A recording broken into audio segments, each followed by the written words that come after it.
So, how would you like to think about moving to a foreign country? Do a little bit of exploring, go back home, put your house on the market, move to a foreign country, start writing a blog, and next thing you know, you got a book. Have you ever thought about that? Join me and check out our next guest as he talks all about that experience.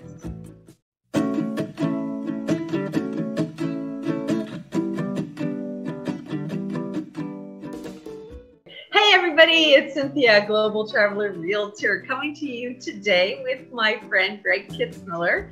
He has written a book called To Retire in Panama, ? Adventures of a Young Retired Couple. So we're going to talk about how he was able to retire young, tell us how he got started on his book, why did he choose Panama, what was it like transitioning, because you know, as a global traveler, I meet people all around the world. I have the opportunity to chat with people, and you know, your relocation can be by design. It doesn't have to be, well, you know, now I'm retired, I have to stay in my house, or I have to, you know, downsize and move somewhere else. The world is your oyster, so many options. And that's the beauty of talking to people like Greg, because we get to hear how that happens from somebody from the US to end up into a foreign country called Panama. So welcome, Greg. Thank you for spending some time with me today. Well, thank you for having me. So tell me a little bit about what your thought process was when you're looking to retire. It sounds like you're a planner because you retired young. You're going to tell us about that. And then how did this whole thing evolve, moving to Panama, getting started with the book? Tell us all about it. Okay, well, my wife is more of a planner than I am. I learned to be a better planner than I was at a younger age. We both retired in our late 50s, and I retired about a year before she did, and we had always talked about going to a place where our money might go further. So I started looking at, you know, the choices. I heard that in Panama there was a lot of communities of Americans and North Americans, so that was one of the places I looked at. Looked at Colombia and Belize, and just everything I looked at, Panama kept coming to the top of the list for us. You know, maybe not for everybody. You know, some places, Mexico might be better for somebody than Panama, or Panama might be better. We decided to take a vacation to Panama here, and the vacation told us that it was something we wanted to learn more about. So we took another trip and after we were both retired, we took another trip here and spent 9 weeks where we explored the country. And we did it on our own. We rented a car, we rented a 4-wheel drive car, and we went to all the places that we thought we might want to live. We went to all the, you know, and we went to as many places as we could and saw as much as we could in 9 weeks. We tried to do 1 or 2 places every week. And every place we went, you know, did we like that? Did we, you know, what are the pros and cons, you know? I think we learned that there was a lot of places we could go that would cost us less to live, and a lot of places we could go where we could live for, you know, that would cost us more. So we just, you know, more or less didn't make a final decision where we wanted to live until after we knew for sure we were moving. And we did end up in the Coronado area, where there are a lot of North Americans and a lot of Americans. There's a couple other places in the country. Pedasi has a few Americans, and Boquete has a lot of Americans.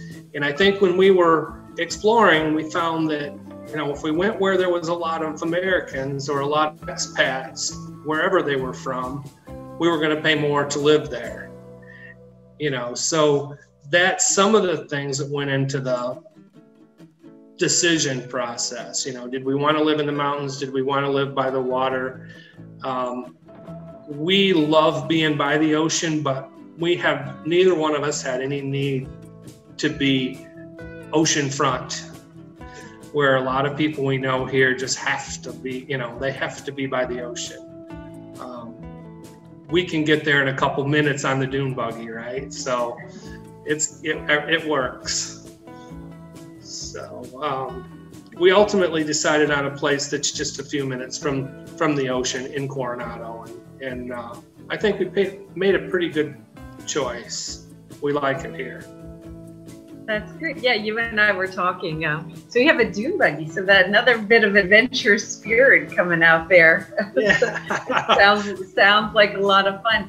One of the questions that people are always concerned about with foreign countries are, is it safe, right? So what were the things on your list that you said you checked out a couple different ones? What were some of the things that you had to check off the list to say, yep, this works, this works, this works?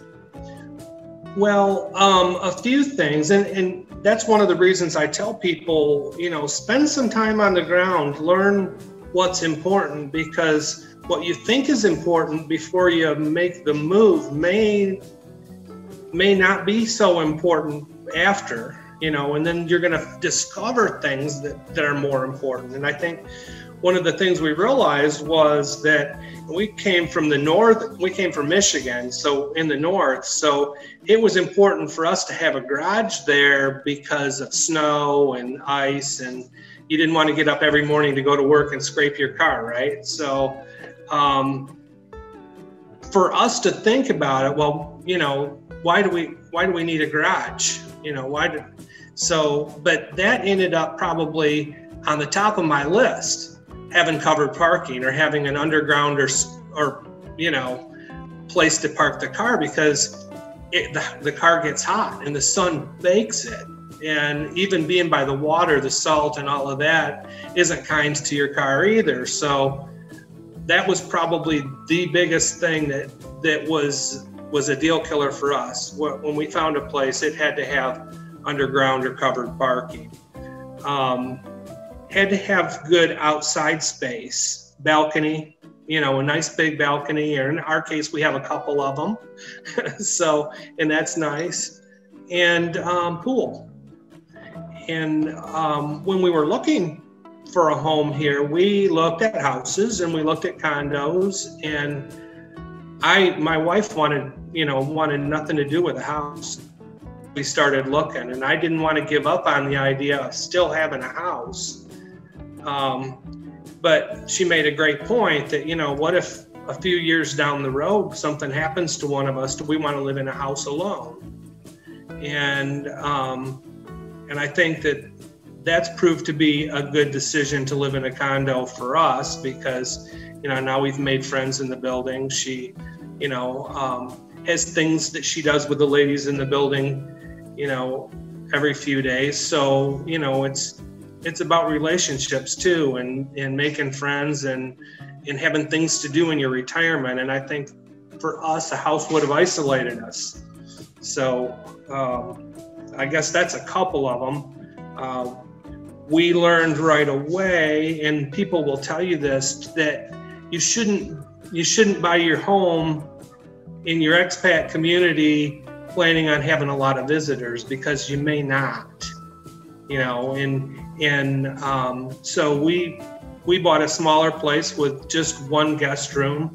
We don't have a room for every grandchild, and that's fine. If they decide to come, we'll put them in a hotel. It costs us less in the long run to do that than to take care of a much bigger place.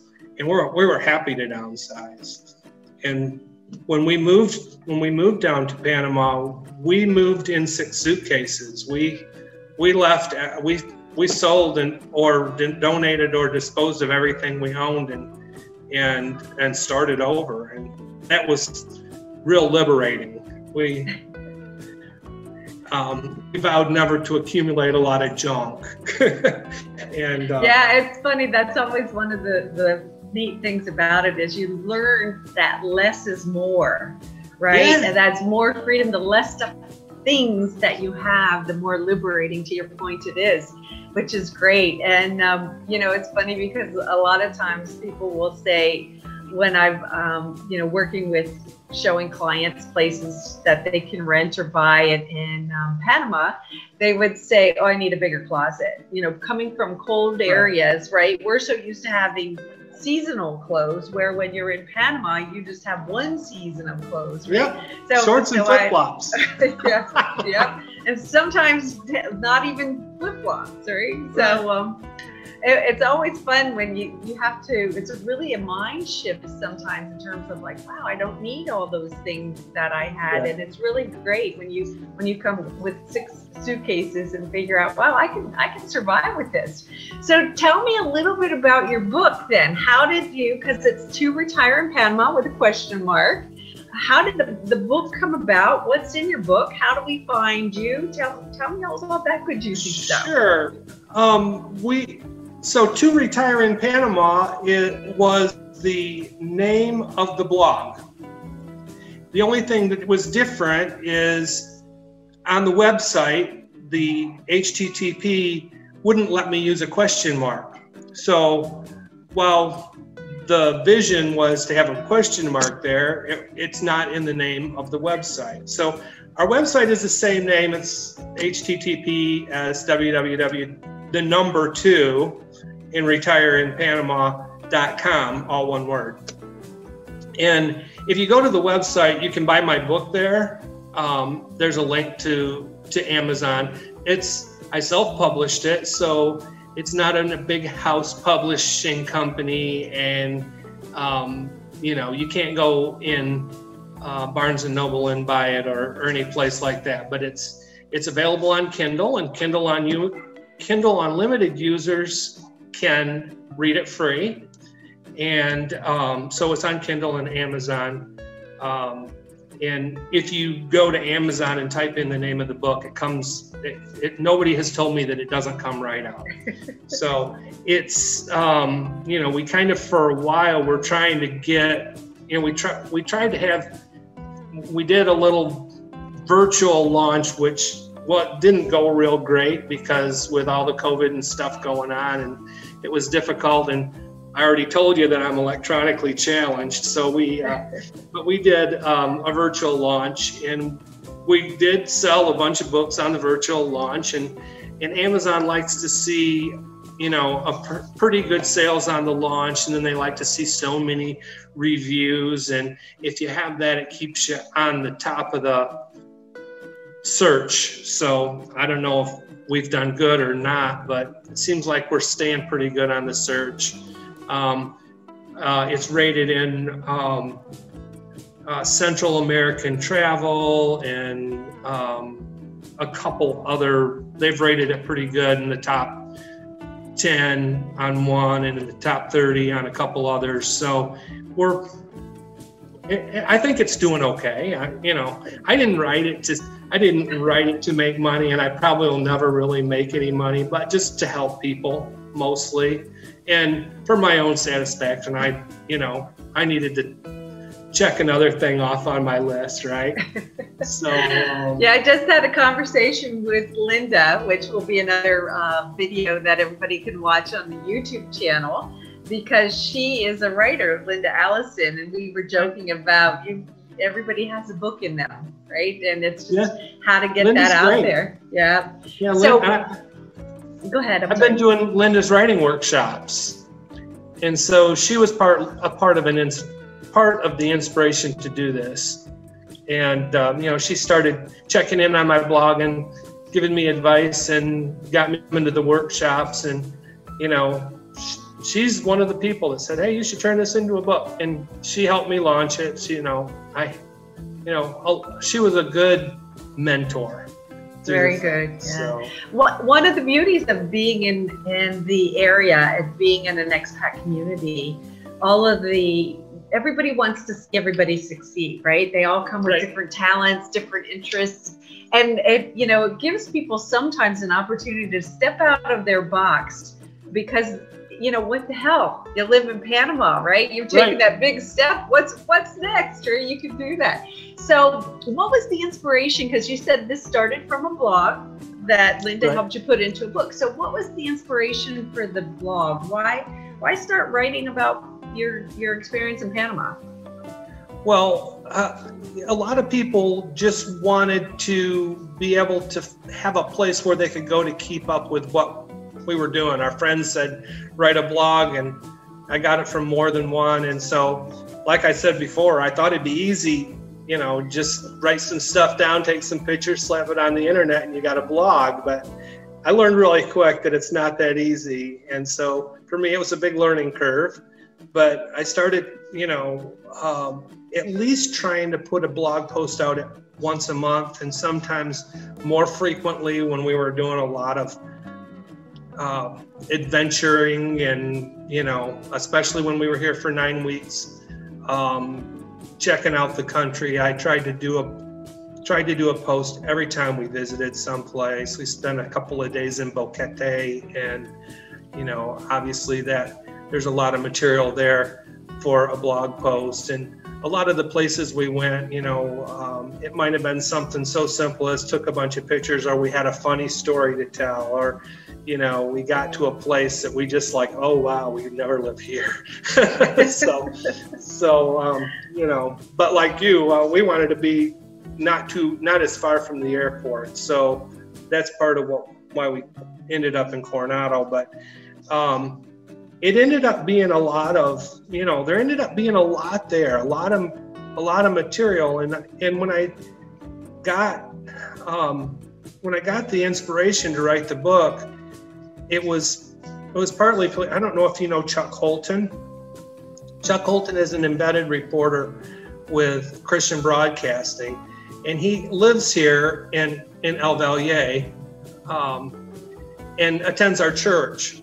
And so he wrote his last book that he wrote. I thought had been getting to know him, and I thought, well, I'll grab that book and read it. I didn't realize how many books he's written, but this book was kind of directed to young men mostly. That was the audience he was going after.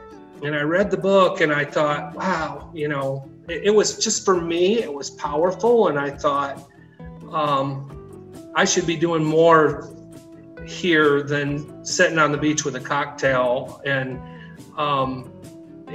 so a couple of days later, I started writing the book, and I used the blog. Quite honestly, I copied and pasted some of the stuff from the blog and just reworked it a little bit. And then I realized that here and there I needed more. So I went on the internet, did some research, and I had to supplement some of what I knew and had learned with research, because we hadn't been everywhere. And there was going to be people that said, but you didn't go to, or you didn't go there, so we did. We took stories from friends, and I used some of their experiences, not as my own, but to give people a little bit about Bocas, because we haven't been to Bocas yet. It's the next thing on our list. But right now, the COVID is really bad up there, and they say don't go there. So we kind of thought maybe that'd be the first thing we did when things were not quite so locked down. Yeah, we're all trying to learn to pivot, but like after 9/11, we can't stay locked down forever, right? Because every country depends on tourism as part of their major income. So it's just a matter of, we have to figure our way through this year. And that's one of the goals of why I really wanted to do this. As my husband said, Sid, nobody's traveling. Why are you doing this? I said, because you have to prepare. You have to think about, do your research. Where do I want to go? As a global traveler, let me talk to other people who've been out there, what their experiences are, and share other people's experiences so that we can start designing, what do they want to do? Do they want to just sell everything they have and just move somewhere, or do they want to maybe rent their house and put their stuff in storage? Because there's no one answer, right? Everybody's a little bit different.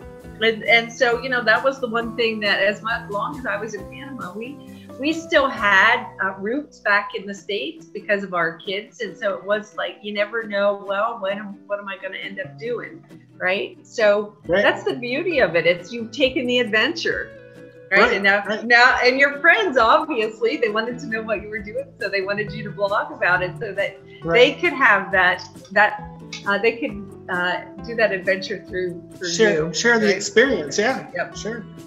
Yeah, absolutely. So it sounds like you've done a really great job. You've gotten involved in a lot of different things in the area. What was probably the biggest challenge for you with your moving to Panama and, selling your house? Was it talking to your friends and family, or? I don't think we had as much trouble parting with our friends and family as they did parting with us. We have a couple of friends that just, still hold it against us because we left, and you can't let that bother you, right? Because you do what's right for you. And we say it every day. I mean, we have a great life here. We do what we want. We can actually, I think, can do a lot more here with our money and still have some left at the end of the month, right? We don't, we're not busting our budget being here. I think if we had stayed in the States, we wouldn't have this lifestyle and we wouldn't have money left at the end of the month. I'm not saying it's cheaper to live here, a lot cheaper, but some things are a lot less. Cost us less for health care, cost us less for insurances. Our house definitely cost us less. So there's the biggies. So when we have more, I look at that as we have more money to go out 2 or 3 times a week. I don't think we save anything on groceries, but you can move down here and save on groceries if you want to, if you want to live in the hills, So yeah, it's not a one size fits all thing for everybody. And I think when I wrote the book, my objective, maybe not when I started, but by the time I finished and it was in the editing stage and I was tweaking things here and there, and people were asking me, well, who did you write the book for? Because that's a big question, right? Well, I wrote it for myself. I wrote it because I wanted to know if I could do it, if I could pull it off, I didn't have an audience in mind. And I think that was probably maybe a mistake. I mean, if I wanted to have a #1 bestseller, I needed to write it a little different. But I wrote it so that we could, help people. And I tried to write it and be as transparent as I could. I wanted people to have an idea how much I spend on car insurance and how much I paid for my car and how much we paid for our condo, but always saying, what works for one couple or one person or one family doesn't necessarily work the same for another. And you have to go in with an open mind, and you have to look at it yourself and do the exploration. And I'm, maybe the wrong thing to say, but I'm not a big fan of the relocation tours, because I think that people need to look at the country on their own terms, especially if they're looking for a place that they might want to spend the next 10 or 15 or 20 years, or retirement, or bring their family. People bring their family here. Are your kids going to like it here? Are you going to find a school in that community that you're looking at? I think that you need to go in with the mindset that if you feel like you can go and explore on your own, then you'll be comfortable living here. If you have to have somebody hold your hand and take you to place to place to place to place, you're never going to find your perfect place. So, I say rent a car and go and explore and have a good time, and, go ahead, zip lining and hike to the waterfalls and do all those things. in the meanwhile, decide you really, if you want to live in Panama, or if you want to live in Belize or Mexico or anywhere, if you want to be an expat, explore the place and figure it out on your own. And then when you think you found the perfect place, spend some time on the ground before you buy a place. Learn about the neighborhoods. Every neighborhood has its own personality, and every neighborhood isn't perfect for everybody. There's condos near here that I wouldn't want to live in because it just doesn't fit my personality, right? So I think that you have to learn, discover those things on your own in a way. Yeah. And the beauty is that, it doesn't have to be forever, right? So if you try something and it that condo doesn't work, you can always move to a different one. So you make a couple of really good points, Greg.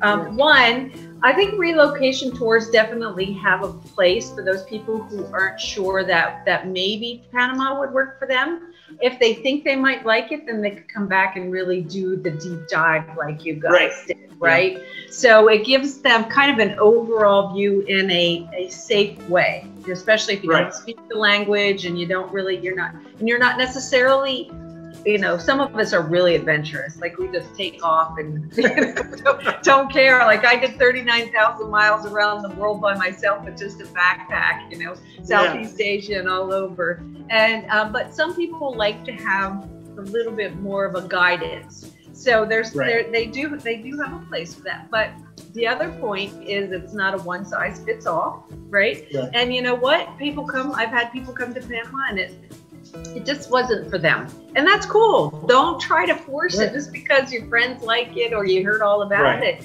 It's got to feel good for you. And it is definitely all about lifestyle. It is what we've always talked about, is maybe not cheaper for a lot of things, but my husband used to say all the time to me, where can we live in the U.S. like we live here for the amount of money that we're spending, and have the beauty of the country, the people, the food, our friends, all of that. So it's definitely a lifestyle. And, there's a great opportunity. You're very young, right? So you can still, I always tell people, you're not a tree. You can move, pick up, there's nothing that you've done that is, locked you in here. It can all be undone. So just great opportunities for excursions and all different kinds of things. And it's people like you who write about it that we can actually read about and say, you know what, I think that I might like to check out that place. So I'm really looking forward to getting this out there on my YouTube channel, Global Traveler Realtor, giving you the copy of it as well, so you can get it out there and really promote your book and your blog. And who knows, you may have a whole group of tour people that want to meet you. We do read that book. Yeah. So it's really great. Do you have any parting words that you would like to say to anybody, or any advice or anything, or don'ts maybe? I'll go with don'ts. Don't be afraid to try something new, whether it's Panama or one of the other places where expats go. I think that if you feel drawn to do that, you should definitely not hold yourself back, not let your friends and family influence your decision. You should be adventurous and give it a try. Yeah, definitely. We always talk about that, when it's the end of your time, people always have those regrets. I wish I would have just done something. So, we don't know how long we have on this earth. And, if you really want to do it, just take the plunge, take a deep breath and try it. Right? And you got lots of people that have gone before you, can guide you down that path. We've got friends that have come from North America who lived in Panama for a while, and now they're off into Europe for a while. So, the world, we can get around everywhere now. So, well, Greg, I really appreciate your time with me today. And for our folks on here, they should look up the book called To Retire in Panama, ? Adventures of a Young Retired Couple and Your Excursions in Panama. So again, thank you. And thank you to your wife, Jen. Hopefully we'll get her on the next time. And we look forward to chatting with you again. When I get back to Panama, we'll have a drink. Absolutely, absolutely. Something with an umbrella or something. Yes, and a pineapple. And a pineapple, oh yeah. Okay.